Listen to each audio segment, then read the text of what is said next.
R does not plead. ಅಲ್ಲಿ ಒಂದು ತಿಳ್ಕೊಳ್ಳಿ, ಅವ್ನು ಬೇಕಾದ್ರೆ ನಾನು ಏನು ಉತ್ತರ ಹೇಳಲ್ಲ ಅಂತ ನಿರಾಕರಿಸಬಹುದು, ಅದಕ್ಕೆ ರೆಫ್ಯೂಸಸ್ ಟು ಪ್ಲೀಡ್ ಅಂತ ಹೇಳು.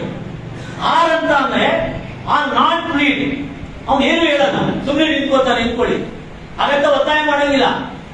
ಆತರ ಇದ್ದಾಗ or claims to be tried, ನಾನು ವಿಚಾರಣೆ ಆಗ್ಬೇಕು ಅಂತ ಅವನು ಕೇಳ್ಕೊಂಡಾಗ, or the magistrate does not convict the accused, ಅವ್ನು ಒಪ್ಕೊಂಡ ಆಕ್ಷೇಪಕ್ಕೆ ಕನ್ವಿಕ್ಟ್ ಮಾಡ್ಬೇಕು ಅಂತ ಇಲ್ಲ ಮ್ಯಾಜಿಸ್ಟ್ರೇಟ್ಗೆ. ತಾವು ದಯಮಾಡಿ ಅರ್ಥ ಮಾಡ್ಕೊಳ್ಬೇಕು, ಮ್ಯಾಜಿಸ್ಟ್ರೇಟ್ ಆ ರೀತಿ ಒಪ್ಕೊಂಡಾಗ ಮತ್ತೆ ಇನ್ನೊಂದು ಪ್ರಶ್ನೆ ಹಾಕ್ಬೇಕು ಅವನಿಗೆ, ಈ ರೀತಿ ನೀವು ಒಪ್ಕೊಂಡ್ರೆ ಇಷ್ಟು ಶಿಕ್ಷೆ ಇದೆ, ತಿರ್ಗಾ ನೀವು ವಾಲಂಟರಿಯಾಗಿ ಒಪ್ಕೊಳ್ಳಿಕ್ಕೆ ನಿಮ್ಗೆ ಇದೆಯಾ, ಆ ತರ ಪ್ರಶ್ನೆ ಮಾಡಿ ಆಗಿದ್ರು ಅವನು ಅರ್ಥ ಮಾಡ್ಕೊಂಡು ಶಿಕ್ಷೆ ಇಷ್ಟಿದೆ ಅವ್ನಿಗೆಲ್ಲ ಗೊತ್ತಿದ್ದು ಅವನು ಒಪ್ಕೊಂಡಾಗ ಮ್ಯಾಜಿಸ್ಟ್ರೇಟ್ ಬರೀಬೇಕು satisfied he has voluntarily admitted the guilt, ಆಗ then he can proceed for conviction. ಆ ರೀತಿ ಮಾಡಲಿಲ್ಲ ಅಥವಾ ಮ್ಯಾಜಿಸ್ಟ್ರೇಟ್ ಅವನು ಯಾವುದೋ ಒಂದು ತಪ್ಪು ಇದರಲ್ಲಿ ಒಪ್ಪಿಬಿಟ್ಟಿದ್ದಾನೆ, ಅವನ ಒಪ್ಪಿಗೆ ಅಷ್ಟು ತೃಪ್ತಿದಾಯಕವಾಗಿಲ್ಲ ಅಂತ ಮ್ಯಾಜಿಸ್ಟ್ರೇಟ್ಗೆ ಮನವರಿಕೆ ಆದ್ರೆ ಮುಂದೆ ಏನ್ ಹೇಳ್ತಾರೆ ನೋಡಿ, ಅಂಡರ್ ಸೆಕ್ಷನ್ 241 ಅಂದ್ರೆ 241 ಕಡೆ ಆಗಲಿಲ್ಲ ಅಂದ್ರೆ the magistrate shall fix A date for the examination of witnesses. ಅದು ಎಕ್ಸಾಮಿನೇಷನ್ ಆಫ್ ವಿಟ್ನೆಸಸ್ ಅಂದ್ರೆ ನಿಮಗೆ ಎವಿಡೆನ್ಸ್ ಆಕ್ಟ್ ನಲ್ಲಿ ಸೆಕ್ಷನ್ 136, 137, 138 ಚೀಫು ಕ್ರಾಸ್ ರೀ ಅದನ್ನ ಆಡ್ ಮಾಡಬೇಕು ಅಂತ ತಾವು ಓದ್ಕೋಬೇಕಾಗುತ್ತೆ. ಈ ತರ ಅದು ಆಗಲಿಲ್ಲ ಅಂದ್ರೆ ಪ್ರಾಸಿಕ್ಯೂಷನ್ ಪರವಾಗಿ ಎವಿಡೆನ್ಸ್ ವಿಟ್ನೆಸ್ ಅನ್ನ ಮಾಡ್ತಕ್ಕಂಥದ್ದು ತನ್ನಂತ ಆರೋಪಿ ಪರವಾಗಿ ಮಾಡಬಹುದಂತ. ಅಂದ್ರೆ ಇದು ನಾನು ಯಾಕೆ ಹೇಳ್ತಾ ಇದ್ದೀನಿ, ದ ವರ್ಲ್ಡ್ ಪರ್ಮಿಟ್ಸ್ ಅಂತ ನಾನು ಏನಂತ ಹೇಳಿದೆ, ದ ವರ್ಲ್ಡ್ ರಿಕ್ವೈರ್ಸ್ ಅಂತ ನಾನು ಏನ್ ಹೇಳಿದೆ, ಇದು ಈ ಒಂದು ಕಾಂಟೆಕ್ಸ್ಟ್ ಈ ಸಬ್ಜೆಕ್ಟ್ ನಿಮಗೆ ಪರ್ಮಿಷನ್ ಕೊಡುತ್ತೆ. ಆ ತರ ಪರ್ಮಿಷನ್ ಕೊಟ್ಟಾಗ ನೀವು ಎವಿಡೆನ್ಸ್ ಅನ್ನ ಸ್ಟೇಟ್ಮೆಂಟ್ ಅನ್ನ ವಿಟ್ನೆಸ್ ಮುಖಾಂತರ ಸಂಗತಿಗೆ ಸಂಬಂಧಪಟ್ಟಾಗೆ ಕೊಟ್ಟಾಗ ದಟ್ ಬಿಕಮ್ಸ್ ಎನ್ ಎವಿಡೆನ್ಸ್. ಹಾಗಾಗಿ ನಾನು ಪ್ರಾರಂಭದಲ್ಲಿ ನಿಮಗೆ ಎವಿಡೆನ್ಸ್ ಅಂದ್ರೆ ಏನು ಅಂತಕ್ಕಂಥದ್ದನ್ನ ತಿಳಿಸ್ಲಿಕ್ಕೆ ನಾನು ಅಂಡರ್ಸ್ಟ್ಯಾಂಡ್ ಮಾಡ್ಕೊಂಡಿರೋ ರೀತಿಯಲ್ಲಿ ಈ ರೀತಿ ಎವಿಡೆನ್ಸ್ ಅಂದ್ರೆ ಅರ್ಥ ಮಾಡ್ಕೊಳ್ಬೇಕು. ಎವಿಡೆನ್ಸ್ ಅಂದ್ರೆ ಸಿಬಿಜೆ ಹೇಳ್ದಂಗೆ ವಿಚಾರಣೆ ಅಲ್ಲ. ಈಗ ನಮ್ಮ ನಾಯಕ ಸ್ವಾಮಿ ಹೇಳ್ದಂಗೆ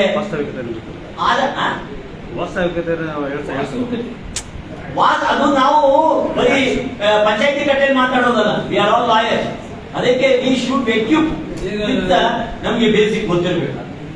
ಇವನ್ ಕೋರ್ಟ್ ಆಗ್ಲಿ ಇವ್ರ್ಯಾರು ಲಾಯರ್ ಅಲ್ವಾ, ಮೀಡಿಯಾ ಅದೇ ನಾವೇನೋ ಲಾಯರ್ ಏನೋ ಮಾತಾಡಿದಾಗ ಏನೋ ಬರ್ಟ್ಬಿಟ್ಟಿಲ್ಲಪ್ಪ, ನಾವೆಲ್ಲ ಸೇರಿದ್ದೀವಿ ಅಂತ ನಾವೇನೋ ಮಾತಾಡೋಣ. ಹಾಗೆ ನಾನು ಎವಿಡೆನ್ಸ್ ಅಂತಕ್ಕಂಥದ್ದಕ್ಕೆ ಸಂದರ್ಭಗಳು ಹೇಗೆ ನೋಡಿ, ಆ ಒಂದು ನಿಮಗೆ ಒಂದೇ ಒಂದು ಸಣ್ಣ 3-4 ಸೆಂಟೆನ್ಸ್ ಇರೋದ್ರಲ್ಲಿ 7-8 ಫ್ರೇಸ್ ಬರುತ್ತೆ, ಆಬ್ಜೆಕ್ಟ್ ಬರುತ್ತೆ. ಅವು ಎಲ್ಲವನ್ನ ನಾವು ತಿಳ್ಕೋಬೇಕು. ನೀವು ಗಮನಿಸಿದಂಗೆ ಆಲ್ ದ ಸ್ಟೇಟ್ಮೆಂಟ್ಸ್, ಆಮೇಲೆ ದ ಕೋರ್ಸ್, ಆಮೇಲೆ ನಿಮಗೆ ನೋಡ್ತಾ ಹೋದ್ರೆ ಆ ಫ್ಯಾಕ್ಟ್, ಆಮೇಲೆ ರಿಲೇಶನ್ಶಿಪ್, ಇವು ಹೇಗೆ ಇಷ್ಟೊಂದು ಎಲ್ಲಾನು ಅರ್ಥ ಮಾಡ್ಕೊಂಡಾಗ ಅದಕ್ಕೆ ಎವಿಡೆನ್ಸ್ ಅಂತ. ಆಮೇಲೆ ಎವಿಡೆನ್ಸ್ ನಾನು ಯಾಕೆ ಹೇಳ್ತಾ ಇದ್ದೀನಿ, ಎಲೆಕ್ಟ್ರಾನಿಕ್ ಎವಿಡೆನ್ಸ್ ಅಂದ್ರೆ ಫಸ್ಟ್ ನಮಗೆ ಗೊತ್ತಿರಬೇಕು ಎವಿಡೆನ್ಸ್ ಅಂದ್ರೆ ಏನು ಅಂತ. ಈಗ ಸ್ನೇಹಿತರೆ ದಯಮಾಡಿ ಎವಿಡೆನ್ಸ್ ಆಕ್ಟ್ ಸೆಕ್ಷನ್ 101 ಅನ್ನು ಹೊಡೆಯಿರಿ ನಿಮ್ಮ ಸ್ಮಾರ್ಟ್ ಫೋನ್ ಅಲ್ಲಿ. Section 101 of evidence act.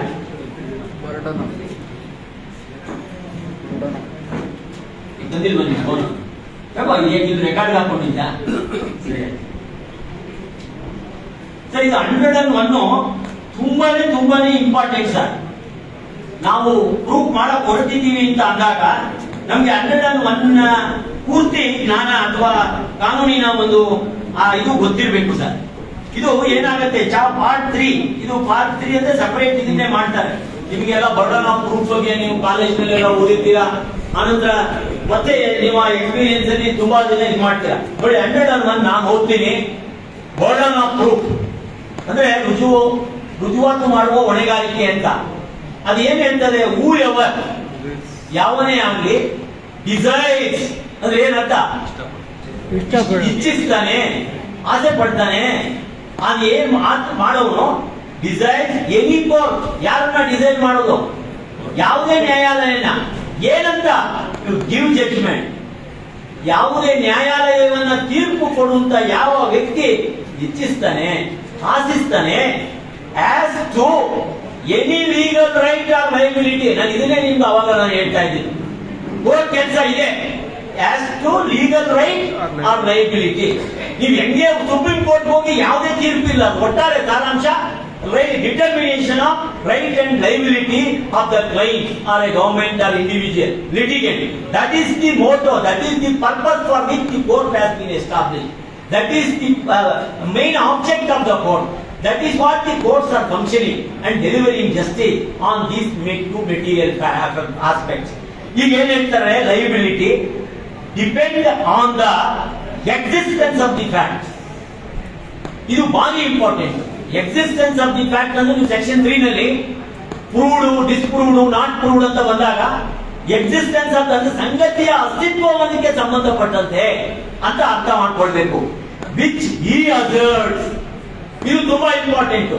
ಈಗ ಸಿವಿಲ್ ಕೇಸ್ ನಲ್ಲಿ ಕ್ಲೈಂಟ್ ಅಸರ್ಟ್ ಮಾಡ್ತಾನೆ. ಕ್ರಿಮಿನಲ್ ಕೇಸ್ ನಲ್ಲಿ government representing some PSI or HC or police officer representing government as per the procedure known under the CRPC, he asserts in the final report. Under section 173, he asserts. ಏನಂತ asserts ಅವನು ಮಾಡ್ತಾನೆ, must to prove that those facts exist. ಅವನು government ನಿಮಗೆ charge sheet ಹಾಕಿದ್ರೆ ಅವನು prove ಮಾಡಬೇಕು. ಏನ್ charge sheet ಅಲ್ಲಿ ಅವನು ಏನ್ ರಿಪೋರ್ಟ್ ಕೊಟ್ಟಿರ್ತಾನೆ ಅದು ಎಕ್ಸಿಸ್ಟ್ ಇದೆ. ಅಥವಾ ಕ್ಲೈಂಟ್ ಅವನು ಏನು ಅಸರ್ಟ್ ಮಾಡಿರ್ತಾನೆ ಫ್ಯಾಕ್ಟ್ಸ್ ಅನ್ನ, ಈಗ ನಿಮಗೆಲ್ಲ ಗೊತ್ತಿದೆ, cause of action is a bundle of fact which is a basement of a relief claim in the claim or a pleading or a petition or the appeal.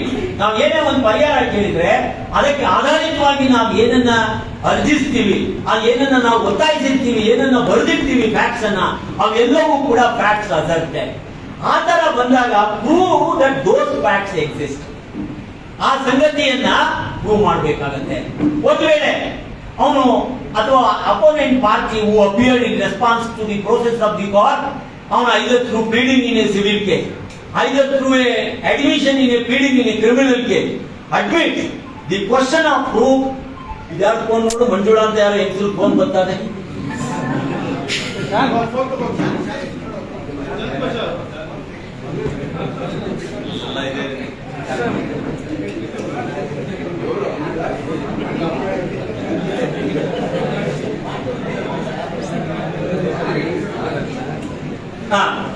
He observed but prove that those facts exist.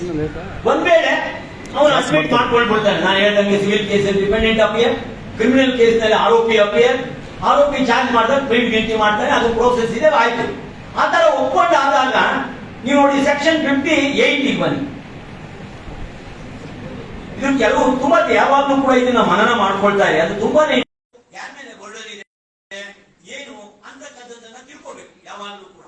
ಆಮೇಲೆ president statement ಹಾಕಿದ ಮೇಲೆ ನೋಡಿ 57 judicial notice, 58 admit need not be prove. ಇದು ಕಾನೂನಲ್ಲೇ ಹೇಳ್ಬಿಟ್ಟಿದೆ, ಯಾವ facts admit ಆಗುತ್ತೆ ಅದನ್ನ prove ಮಾಡೋ ಅವಶ್ಯಕತೆ ಇಲ್ಲ. ಈ 101 ಕೂಡ ಅದೇ ವರ್ಡ್ ಹೇಳೋದವರು, ಫ್ಯಾಕ್ಟ್ಸ್ ಎಕ್ಸಿಸ್ಟ್ ಅಂತ. ಆಮೇಲೆ ಇದನ್ನ ಯಾವಾಗಲೂ ನೀವು ಸೆಕ್ಷನ್ ಅನ್ನ ಓದ್ಕೊಂಡಾಗ ಯಾವಾಗಲೂ ಅಷ್ಟೇ, ನೀವು 299, 300 IPC ಎಷ್ಟು ಜನ ಓದಿದ್ದೀರಾ? ಅದು ಎಷ್ಟು ಜನ? ನಾನು ಈಗ 10 ವರ್ಷ ಸೆಷನ್ ಲಾಯರ್ ಜಡ್ಜ್ ಆದ್ರೂ ಕೂಡ ಇನ್ನು ನನಗೆ ನಿಜವಾಗಿ ಅರ್ಥ ಮಾಡ್ಕೊಳಕ್ ಆಗಲಿಲ್ಲ. 299, 300 ಅನ್ನ ಯಾರು ಚೆನ್ನಾಗಿ ಅರ್ಥ ಮಾಡ್ಕೊಳ್ತಾರೆ, ಅದ್ರ ಜೊತೆಗೆ ನೀವು ಅಲ್ಲಿ ಎಕ್ಸೆಪ್ಷನ್ಸ್ ನ ಚೆನ್ನಾಗಿ ಓದ್ಕೋಬೇಕು. ಯಾವಾಗಲೂ ಸೆಕ್ಷನ್ ನಲ್ಲಿ ಇಲ್ಲಿಸ್ಟ್ರೇಷನ್ ಎಕ್ಸೆಪ್ಷನ್ಸ್ ಇರ್ತದೆ, ಅದನ್ನ ನಾವು ಓದ್ಕೊಂಡಾಗ ನಿಮಗೆ ಬೆಟರ್ ಅಂಡರ್ಸ್ಟ್ಯಾಂಡಿಂಗ್ ಆಗುತ್ತೆ. ಈಗ ಸೆಕ್ಷನ್ ನೀವು 101 ನಲ್ಲಿ when a person bound to prove the existence of any fact, it is said that the burden of proof lies on that person. ಎಲ್ಲಿ ಒತ್ತಾಯ ಇರ್ತದೆ ಅವನು ಪ್ರೂವ್ ಮಾಡಬೇಕು ಅಂತ ಹೇಳುತ್ತೆ, ಅದನ್ನ ಒತ್ತಾಯ ಅಂದ್ರೆ ಪ್ರೂವ್ ಮಾಡತಕ್ಕಂಥ ಹೊಣೆಗಾರಿಕೆ ಅವನ ಮೇಲೆ ಇರ್ತದೆ. ಅದಕ್ಕೆ ಕೆಳಗಡೆ ಇದನ್ನು ಕೊಡ್ತಾರೆ ನೋಡಿ, ಇಲಿಸ್ಟ್ರೇಷನ್ ತುಂಬಾ important. A desires a court to give judgment ಏನಂತ, that we shall be punished. ಯಾಕೆ? for a crime which A says B has committed.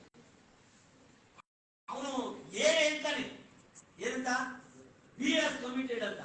ಈಗ ಯಾರು ಕೋರ್ಟ್ ಮುಂದೆ ಅವನ ಜಡ್ಜ್ಮೆಂಟ್ ಕೇಳ್ತಾನೆ? A. ಅದಕ್ಕೆ ಯಾರು ಪ್ರೂವ್ ಮಾಡಬೇಕು? A. ಹಾಗೆ ಈ ತರ ಇನ್ವೆಸ್ಟಿಗೇಷನ್ ನಿಮಗೆ ಬಂದಾಗ ನಿಮಗೆ ಬೇಸಿಕ್ ಅರ್ಥ ಆಗ್ತದೆ. ಮುಂದಕ್ಕೆ ಕೆಲವೆಲ್ಲ ಕೊಟ್ಟು ಹೋಗಿದ್ದಾರೆ, ಅದೆಲ್ಲ ಇನ್ನು ಬೇಕಾಗೋಲ್ಲ. ನಾನು ಇದನ್ನ ಯಾಕೆ ಈ ಸಂದರ್ಭದಲ್ಲಿ ಹೇಳ್ತೀನಿ, ಆಮೇಲೆ 102 on whom burden of proof lies, ಅದೆಲ್ಲ ನಿಮ್ಗೆ ಓನಸ್ಸು ಬರ್ಡನ್ನು ಅದೆಲ್ಲ ನಾವು ಒಂದು ದಿನಗಟ್ಟಲೆ ಮಾತಾಡ್ಲಿಕ್ಕೆ ಮತ್ತೆ ಚರ್ಚೆ ಮಾಡ್ಲಿಕ್ಕೆ ಅವಕಾಶ ಇದೆ. ನಾವೀಗ ಎಲೆಕ್ಟ್ರಾನಿಕ್ ಎವಿಡೆನ್ಸ್, ನಾನೀಗ ಯಾವ ಕಾಂಟೆಕ್ಸ್ಟ್ ಅಲ್ಲಿ ಹೇಳ್ತಾ ಇದ್ದೀನಿ, ಎವಿಡೆನ್ಸ್. ಎವಿಡೆನ್ಸ್ ಅಂದ್ರೆ why evidence, what evidence, how evidence ಅನ್ನೋ ಕಾಂಟೆಕ್ಸ್ಟ್ ನಲ್ಲಿ ನಾನು ಇದನ್ನ ನಿಮ್ ಗಮನಕ್ಕೆ ತರ್ತಾ ಇದ್ದೀನಿ. ಅದೇ ಎವಿಡೆನ್ಸ್ ಆಕ್ಟ್ ನಲ್ಲಿ ನಾವು ಎಕ್ಸಿಸ್ಟೆನ್ಸ್ ಆಫ್ ಫ್ಯಾಕ್ಟ್ ಅನ್ನ ಜಾಸ್ತಿ ಓದ್ತಾ ಇದ್ದೀವಿ. ಈ ಫ್ಯಾಕ್ಟ್ ಬಗ್ಗೆನೂ ಕೂಡ ನಾವೆಲ್ಲ ಲಾಯರ್ಸ್ ತುಂಬಾ ತಿಳ್ಕೋಬೇಕು. ಸೆಕ್ಷನ್ ನೋಡಿ 3 ನಲ್ಲಿ ಹೇಳ್ತಾರೆ ಏನಂತ, ಫ್ಯಾಕ್ಟ್ ಅಂತ ನಾವೇನೇನೋ ಅನ್ಕೊಳ್ಳೋದಲ್ಲ, ಇದು ಆಕ್ಟ್ ಅಲ್ಲೇ ಹೇಳುತ್ತೆ. ಎವಿಡೆನ್ಸ್ ಆಕ್ಟ್ ಅಲ್ಲಿ ಫ್ಯಾಕ್ಟ್ ಅಂದ್ರೆ ಏನು ಸರ್ ಅಂದ್ರೆ, ಫ್ಯಾಕ್ಟ್ ಮೀನ್ಸ್ ಅಂಡ್ ಇನ್ಕ್ಲೂಡ್. ನೋಡಿ ಹೋಗಿ ಸ್ಮಾರ್ಟ್ ಫೋನ್ ಎಲ್ಲ ಮಾಡ್ಕೊಳ್ಳಿ. ಇನ್ಕ್ಲೂಡ್ ಏನಂತ, ಎನಿಥಿಂಗ್, ಏನನ್ನ ಆಗಲಿ, ಸ್ಟೇಟ್ ಆಫ್ ಥಿಂಗ್ಸ್, ಆನಂತರ or relation to things capable of being perceived by senses. ಅದು ಇದಕ್ಕೆ ಇಲಿಸ್ಟ್ರೇಷನ್ ಅಲ್ಲಿ ಕೊಡ್ತದೆ. ಅದನ್ನ ನೋಡ್ಕೊಂಡಾಗ ನಿಮಗೆ ಗೊತ್ತಾಗುತ್ತೆ ಏನಂತ. ಸಪೋಸ್ ಈಗ ಪಕ್ಕದಲ್ಲಿ ನಮ್ಮ ಶ್ರೀಧರ್ ನಾನು ಕೂತಿದ್ದೆ, ಈ ಜಿಟ್ಪುಟ್ಟ ಅಂತ ಅನ್ನು ಅದೇನ್ ತೋರಿಸ್ತದೆ ನಮ್ಗೆ, ಸೆನ್ಸ್. ಅದು ನಮ್ಗೆ ಇದಾಗ ಎಕ್ಸ್ಪೀರಿಯನ್ಸ್ ಆಗುತ್ತೆ. ಅದು that becomes also a fact. ಈ ಕೆಳಗಡೆ ನಿಮ್ಗೆ explanation, any mental condition of which any person is conscious, ಅದು ಕೂಡ ಫ್ಯಾಕ್ಟ್. ಇಲಿಸ್ಟ್ರೇಷನ್ ತುಂಬಾ ಇಂಪಾರ್ಟೆಂಟ್, ನೋಡ್ಕೊಳ್ಳಿ. That there are certain objects arranged in a certain order in a certain place is a fact. Next important that a man heard, ನಾವು ಏನು ಕೇಳ್ತೀವಿ, or saw something is a fact. ಅದಕ್ಕೆ ನಾವು oral evidence ಅಲ್ಲಿ ಹೇಳ್ತಾ ಇರ್ತೀವಿ, ಇಎಸ್ಎ evidence ಅಂದ್ರೆ ನಿಮಗೆ ಸೆಕ್ಷನ್ 5 6 ಓದ್ಕೊಂಡಾಗ ರೆಸ್ಕೆಸ್ಸೆ ಅವೆಲ್ಲ ಬರುತ್ತೆ. ಯಾವ ಎವಿಡೆನ್ಸ್ ಯಾವಾಗಲೂ ಕೂಡ ಸೆಕ್ಷನ್ 59 ಆಫ್ ಎವಿಡೆನ್ಸ್ ಆಕ್ಟ್ ಅಲ್ಲಿ oral evidence must be direct ಇರಬೇಕು. ಅವನು ಹೇಳಿದಾಗ ಕಥೆ ಇಲ್ಲದೆ ಇರೋಂಗಿಲ್ಲ. ಅದಕ್ಕೆ ಒಂದು ಎಕ್ಸೆಪ್ಷನ್, ಜುಡಿಷಿಯಲ್ ಕನ್ಫೆಷನ್. ಈಗ ಆರೋಪಿ ಒಬ್ಬ ಯಾರ ಮುಂದೆ ಕನ್ಫೆಸ್ ಮಾಡಿರ್ತಾನೆ, ಅವಾಗ ಅದಕ್ಕೆ ನಾವು ನೀವು ಸೆಕ್ಷನ್ 24, 25, 26, 27 ಎವಿಡೆನ್ಸ್ ಆಕ್ಟ್ ಓದ್ಕೊಂಡಾಗ what is judicial confession, extra judicial confession, ಇವೆಲ್ಲ ನಾವು ನೋಡ್ಕೊಂಡಾಗ ಆ ಒಂದು ಸಂದರ್ಭದಲ್ಲಿ ಅವನು ಹೋಗಿ ಯಾರ ಮುಂದೆ ತಪ್ಪು ಒಪ್ಕೊಂಡಿರ್ತಾನೆ ಆರೋಪಿ, ಅವನು ಡೈರೆಕ್ಟ್ ಎವಿಡೆನ್ಸ್ ಇಲ್ಲ ಅಂದ್ರೂ ಕೂಡ ಸಂದರ್ಭದಲ್ಲಿ ಅವನ ಆ ಏನು ಒಪ್ಕೊಂಡಿರ್ತಕ್ಕಂಥ ಸಂಗತಿಯನ್ನು ಅವನು ಕೇಳಿರೋದ್ರಿಂದ ಆ ಎವಿಡೆನ್ಸ್ ಕೂಡ ಫ್ಯಾಕ್ಟ್ ಆಗುತ್ತೆ. ನೆಕ್ಸ್ಟ್ ನೋಡಿ, that A man shed certain words is A fact. ಅವನು ಏನಾದ್ರೂ ಹೇಳ್ದ, ಅದೇ ಕನ್ಫೆಷನ್ ಹೇಳಿದ್ನಲ್ಲ, ಅವನು ಹೇಳ್ದ ಅಂದ್ರೆ ಅದು ಕೂಡ ಫ್ಯಾಕ್ಟ್ ಆಗುತ್ತೆ. ಹಾಗಾಗಿ ಏನ್ ಕೇಳ್ತೀವಿ, ಏನ್ ನೋಡ್ತೀವಿ, ಏನ್ ನಾವು ಎಕ್ಸ್ಪೀರಿಯನ್ಸ್ ಮಾಡ್ತೀವಿ, ಇದೆಲ್ಲವೂ ಕೂಡ ಫ್ಯಾಕ್ಟ್ ಆಗುತ್ತೆ. ಮುಂದೆ ಒಪಿನಿಯನ್ ಕೂಡ ಫ್ಯಾಕ್ಟ್ ಆಗುತ್ತೆ.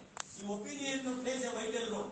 ಅದು ಯಾವ್ದಾದ್ರು ಒಪಿನಿಯನ್ ಇರ್ಬೋದು, ಸೈಂಟಿಫಿಕ್ ಒಪಿನಿಯನ್, ಇವನ್ ಎಲೆಕ್ಟ್ರಾನಿಕ್ ಎವಿಡೆನ್ಸ್ ಅಲ್ಲಿ ಸೈಂಟಿಫಿಕ್ ಇದು ಒಪಿನಿಯನ್, ಯಾರಾದ್ರೂ ಎಕ್ಸಾಮಿನರ್ ಒಪಿನಿಯನ್ ಕೊಟ್ರೆ ಅದಕ್ಕೆ ಪ್ರಿಸಂಪ್ಷನ್ಸ್ ಇದೆ. ಅದೆಲ್ಲ ನಾನು ನಿಮಗೆ ಮುಂದೆ ಹೋಗ್ತಾ ಕೆಲವು ಪ್ರೊವಿಷನ್ಸ್ ಓದಿರ್ತೀನಿ. ಎಲ್ಲರೂ ಹೇಳೋಷ್ಟು ಟೈಮು ಈಗ ಇರ್ಲಿಕ್ಕಿಲ್ಲ.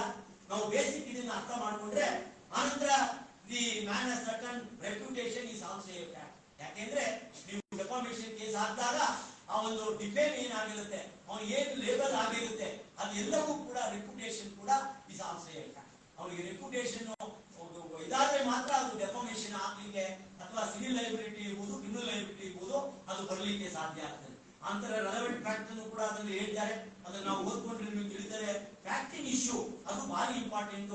ನಾವು ಮೇಲ್ಗಡೆ ತಿಳ್ಕೊಂಡಿರ್ತಕ್ಕಂಥ ಫ್ಯಾಕ್ಟ್ ಅದಕ್ಕೆ ಸಂಬಂಧಪಟ್ಟಾಗ ಏನು existence, non existence, nature, extent of any right, liability, disability, once asserted or denied, ಅವಾಗ that become fact in issue. Civil case ನಲ್ಲಿ ನೀವು ಒಂದು ಫ್ಯಾಕ್ಟ್ ಅನ್ನು ಅಸರ್ಟ್ ಮಾಡ್ತೀರಾ, ಕ್ಲೈಂಟ್ ನಲ್ಲಿ ಅಸರ್ಟ್ ಮಾಡ್ತೀರಾ, ಆ ಫ್ಯಾಕ್ಟ್ ಅನ್ನ ನೀವು ರೂಲ್ಸ್ ಆಫ್ ಪ್ಲೀಡಿಂಗ್ ಅಥವಾ ಆರ್ಡರ್ 6 ಅನ್ನು ನೀವು ಚೆನ್ನಾಗಿ ಓದ್ಕೊಂಡ್ರೆ ನಾವು ಪ್ಲೀಡಿಂಗ್ಸ್ ಹೆಂಗ್ ತಯಾರು ಮಾಡಬೇಕು, ಅದರಲ್ಲಿ ಎವಿಡೆನ್ಸ್ ಅನ್ನ ಬರೀಬೇಕಾ, ಏನ್ ಮಾಡ್ಬೇಕು ಅಂತಕ್ಕಂಥದ್ದನ್ನ ನೀವು ಹೇಳ್ತಾರೆ. ಪ್ಲೀಡಿಂಗ್ಸ್ ನಾವು ಒಂದಿನ ಚರ್ಚೆ ಮಾಡ್ಲಿಕ್ಕೆ ಸಾಧ್ಯ ಆಗ್ತದೆ. ಆಗ ಪ್ಲೀಡಿಂಗ್ಸ್ ಅಂದ್ರೆ ಕ್ಲೈಂಟ್ ರಿಟರ್ನ್ ಸ್ಟೇಟ್ಮೆಂಟ್ ಅಂತ ಅನ್ಕೊಂಡಿದ್ದೀರಾ, ದಯಮಾಡಿ ಪ್ಲೀಡಿಂಗ್ಸ್ ಅಂದ್ರೆ ಅದಷ್ಟೇ ಅಲ್ಲ, ಮೆಮೋ, ಅಪ್ಲಿಕೇಶನ್, ರಿಜಾಯಿಂಡರ್ ಎಲ್ಲವೂ ಕೂಡ ಪ್ಲೀಡಿಂಗ್ಸ್ ಆಗುತ್ತೆ. ನೀವು ಯಾವಾಗಲೂ ಸಿವಿಲ್ ರೂಲ್ಸ್ ಆಫ್ ಪ್ರಾಕ್ಟೀಸ್ ಅನ್ನ ಸಿಪಿಸಿ ಜೊತೆನಲ್ಲಿ ಓದ್ಕೋಬೇಕಾಗುತ್ತೆ. ಸಿವಿಲ್ ರೂಲ್ಸ್ ಆಫ್ ಪ್ರಾಕ್ಟೀಸ್ ನಲ್ಲಿ ಅದರಲ್ಲಿ ಡಿಫೈನ್ ಮಾಡ್ತಾರೆ, ಈ ರೀತಿ ಮೆಮೋ ಹಾಕೋದು, ಅಪ್ಲಿಕೇಶನ್, ಅಫಿಡವಿಟ್, ರಿಜಾಯಿಂಡರ್, ರಿಪ್ಲೈ, ನೀವು ಏನೆಲ್ಲ ಹಾಕ್ತೀರಾ ಅದು ಕೂಡ ಇಟ್ ಬಿಕಮ್ಸ್ ಎ ಪ್ಲೀಡಿಂಗ್. ಹಾಗಾಗಿ ಪ್ಲೀಡಿಂಗ್ ಗೆ ರೂಲ್ಸ್ ಆಫ್ ಏನು ಪ್ರಿನ್ಸಿಪಲ್ಸ್ ಅಪ್ಲೈ ಆಗುತ್ತೆ ಅದೆಲ್ಲದಕ್ಕೂ ಅಪ್ಲೈ ಆಗುತ್ತೆ.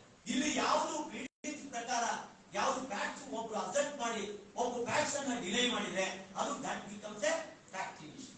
To prove the fact in issue ಅಂದ್ರೆ the existence of, to prove the existence of fact in issue evidence is necessary. Evidence ನಲ್ಲಿ ನಾವು ಮುಂದೆ ಎವಿಡೆನ್ಸ್ ಅಂತ ಓದ್ತಾ ಇರ್ಬೇಕಾದ್ರೆ ಬರೀ ನಾವು ಒಂದನ್ನೇ ಓದ್ತಾ ಇದ್ವಿ. ನಾವು ಬರೀ ಓರಲ್ ಎವಿಡೆನ್ಸ್ ಬಗ್ಗೆ ಅಷ್ಟೇ ಇಲ್ಲಿವರೆಗೆ ತಿಳ್ಕೊಂಡ್ವಿ. ಎವಿಡೆನ್ಸ್ ಅಲ್ಲಿ ಎರಡು, oral evidence, documentary evidence.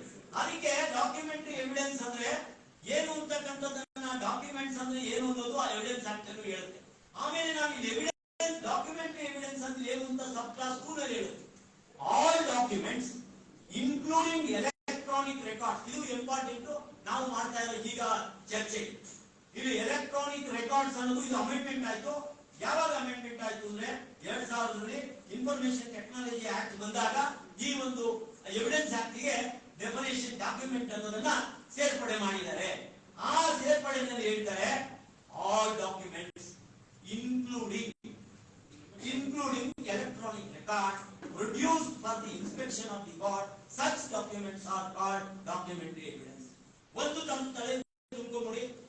Any electronic device, if any person wants to desire to prove the fact in issue which stored in the electronic device, that all electronic devices are documents. ಇದು ತಾವು ಚೆನ್ನಾಗಿ ತಿಳ್ಕೊಳ್ಳಿ. ಅದು ಕೂಡ ಅದು mobile ಇರ್ಬೋದು, pen drive ಇರ್ಬೋದು, ಸಿಡಿ ಇರ್ಬೋದು, ಕಂಪ್ಯೂಟರ್ ಇರ್ಬೋದು, ಏನೆಲ್ಲ ಇರ್ಬೋದು. ಅದು ಪ್ರತಿನಿತ್ಯ ಟೆಕ್ನಾಲಜಿ ಅದು ಡೆವಲಪ್ ಆಗ್ತಾ ಹೋಗ್ತದೆ. ಬೇರೆ ಬೇರೆ ನಾಮಿನಿಕೇಶನ್ ನಲ್ಲಿ ಬೇರೆ ಬೇರೆ ಈ ಎಲೆಕ್ಟ್ರಾನಿಕ್ಸ್ ಇದು ಡಿವೈಸ್ ಗಳು ಬರ್ತಿರ್ತದೆ.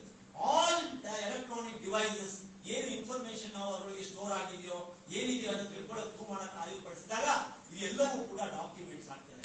ಇದನ್ನ ಚೆನ್ನಾಗಿ ತಿಳ್ಕೊಳ್ಳಿ. ಈಗ ನಾವು ತಿಳ್ಕೊಂಡ್ವಿ. ಈಗ ಎವಿಡೆನ್ಸ್ ಅಂದ್ರೆ ಏನು ಮತ್ತೆ ಡಾಕ್ಯುಮೆಂಟ್ಸ್ ಅಂದ್ರೆ ಏನು. ಎವಿಡೆನ್ಸ್ ಇವಾಗ ಎಲೆಕ್ಟ್ರಾನಿಕ್ ರೆಕಾರ್ಡ್ಸ್ ಕೂಡ ಎವಿಡೆನ್ಸ್ ಆಗ್ತಾ ಇದೆ. ಈಗ ಎಲೆಕ್ಟ್ರಾನಿಕ್ ರೆಕಾರ್ಡ್ಸ್ ಎವಿಡೆನ್ಸ್ ಅಂತ ಆದ ನಂತರ ಈ ಎಲೆಕ್ಟ್ರಾನಿಕ್ ರೆಕಾರ್ಡ್ಸ್ ಅನ್ನ, ಎವಿಡೆನ್ಸ್ ಅನ್ನ ನಾವು ಕೋರ್ಟ್ ನಲ್ಲಿ ಯಾವ ರೀತಿ ನಾವು ಅದನ್ನ ಪ್ರೊಡಕ್ಷನ್ ಮಾಡಬೇಕು, ಅದನ್ನ ಪ್ರೂವ್ ಮಾಡಬೇಕು, ಕೋರ್ಟ್ ನವರು ಯಾವ ರೀತಿ ಅಪ್ರಿಶಿಯೇಟ್ ಮಾಡಬೇಕು, ಏನೆಲ್ಲ ಮ್ಯಾಂಡೇಟರಿ ರಿಕ್ವೈರ್ಮೆಂಟ್ಸ್ ಇದೆ ಅಂತಕ್ಕಂಥದ್ದನ್ನ ನಾವು ತಿಳ್ಕೊಳ್ಬೇಕಾಗುತ್ತೆ. ಈಗ ಬಹುಶಃ ನಾನು 15 ನಿಮಿಷ ಮಾತಾಡಿದ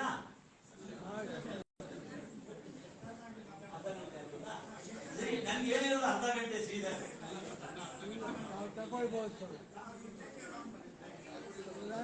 ನಾನು ಹೇಳ್ತಾ ಇರೋದು ನಿಮ್ಗೆ ಇಷ್ಟ ಆಗ್ತಾ ಇದೆ ಅಂದ್ರೆ ನಾನು ಮುಂದುವರೆದು ಹೇಳ್ತೀನಿ. ಏನು ಅಂತದೇನು ಹೊಸದು ಏನಿಲ್ಲ ಅಂದ್ರೆ ನಾನು ಇಲ್ಲಿಗೆ ಸ್ಟಾಪ್ ಮಾಡಿ ಶ್ರೀನಿವಾಸ LSG ಇಷ್ಟ ಆಯ್ತಲ್ಲ, ಆ ಕಡೆ ನೋಡ್ತಾ ಇದ್ದೇನೆ ಏನು ಕಂಡಿರೋದು ಏನ್ ಮಾಡೋದು.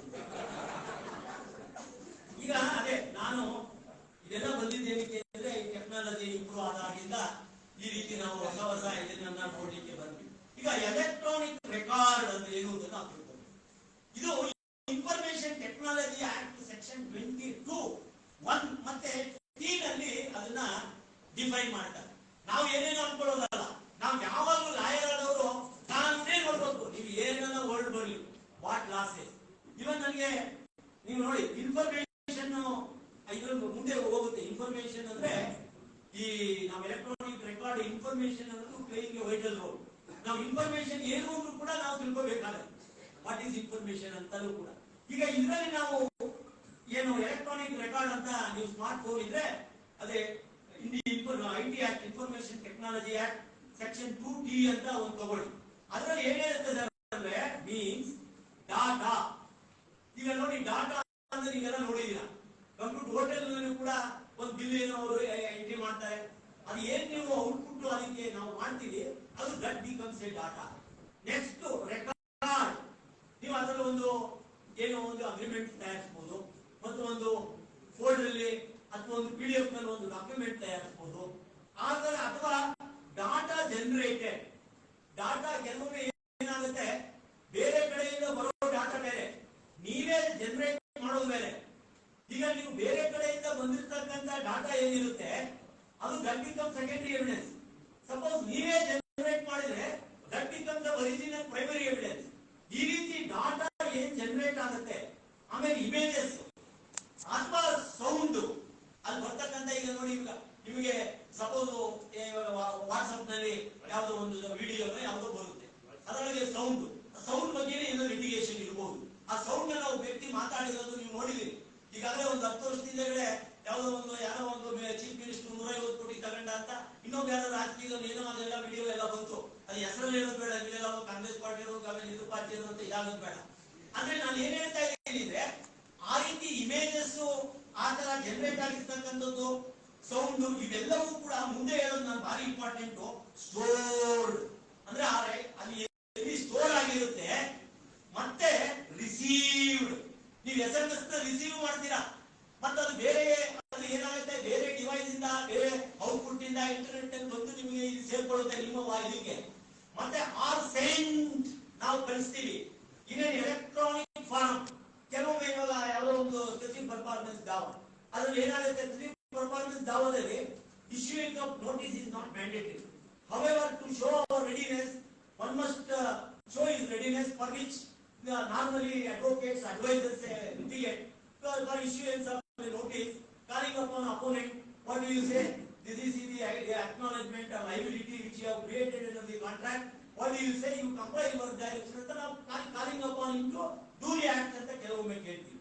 ಕೆಲವೊಮ್ಮೆ ಅದು ಜಾರಿ ಆಗಿದೆ ಅನ್ನೋದಕ್ಕೆ ಸಮಸ್ತ ಯಾವುದೋ ಒಂದು ಮೇಲ್ ಕಳಿಸಿರ್ತೀವಿ, ಮೇಲ್ ಡಿಸ್ಪ್ಯೂಟ್ ಆಗುತ್ತೆ, ಅದನ್ನು ತಗೊಂಡಿರಲ್ಲ, ಆವಾಗ receipt sent is also a fact, relevant fact.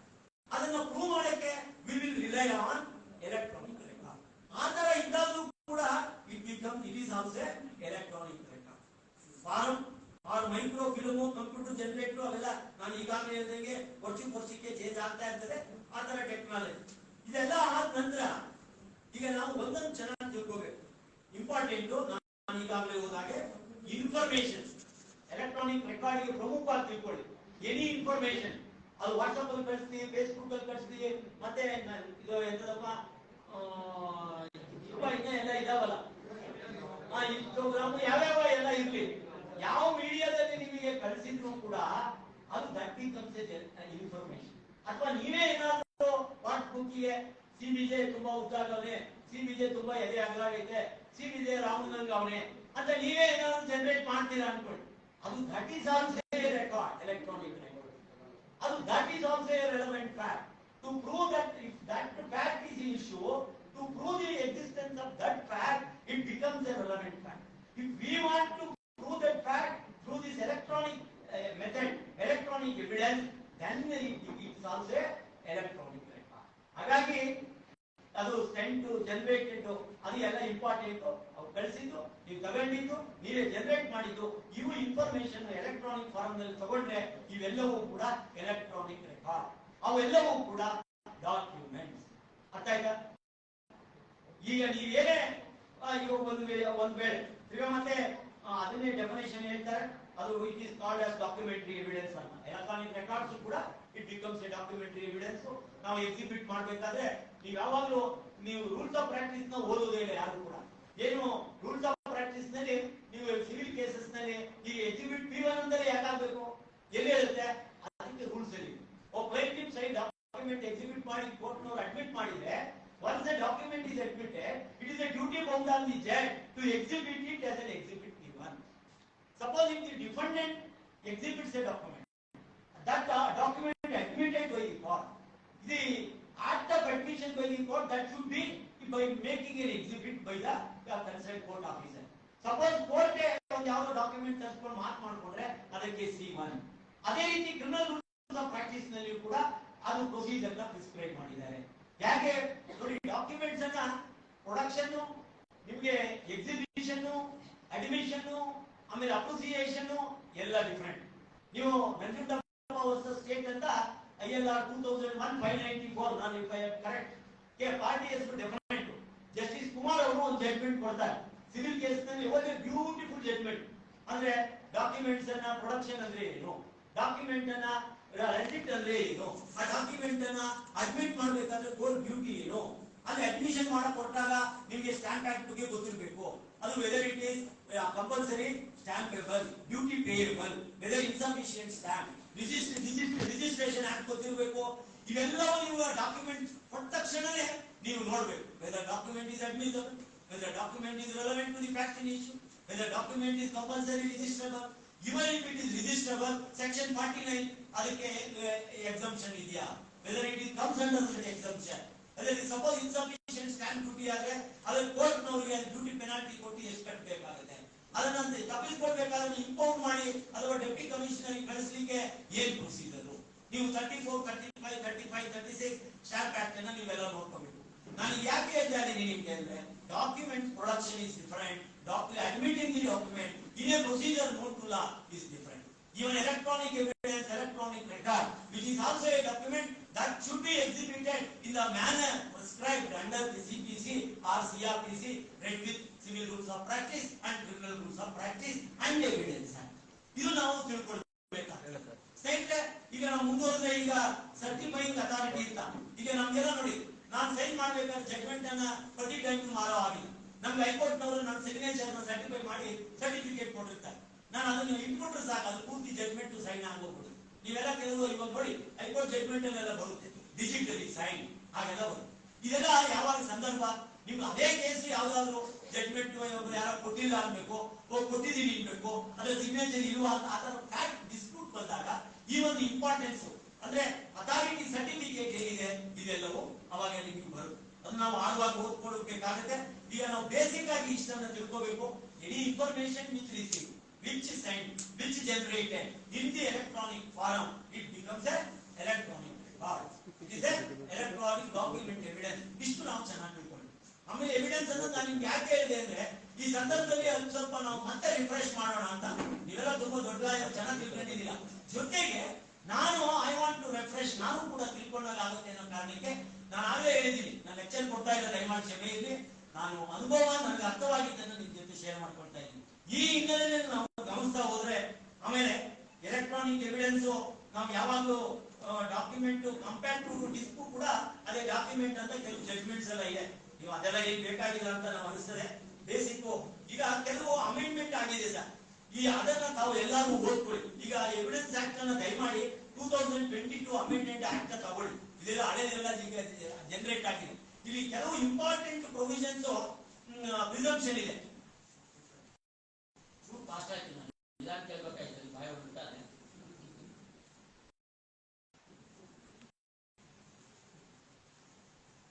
ಆಮೇಲೆ ಈಗ ನಮ್ಮಲ್ಲೇ ನೀವು ಗಮನಿಸಿ, ಈಗ ಪ್ರಾಸಿಕ್ಯೂಟರ್ಗಳು ಎಲ್ಲ ಫೋಟೋ ಹಾಕ್ತಾರೆ.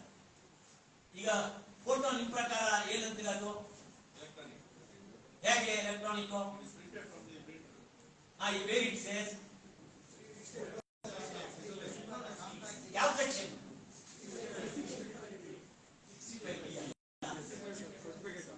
65B ನಲ್ಲಿ 1, 2, 3, 4, 5 ಅಂತ ಸಬ್ ಕ್ಯಾಟಗರೀಸ್ ಇದೆ. ನಾನು ಹೇಳ್ತಾ ಇರೋದು ಫಸ್ಟ್ ನಾವು ಏನು ನಿಮ್ಗೆ ಮುಂದೆ ಹೋಗೋಣ. ಈಗ ನಾನೇನೋ ಹೇಳ್ತಾ ಇದ್ದ ಮುಗಿದು ಅಮೆಂಡ್ಮೆಂಟ್ ಅದೇ ಕರೆಕ್ಟ್ ವಯಸ್ಸಾಯ್ತು, ಏನ್ ಮಾಡ್ತೀವಿ.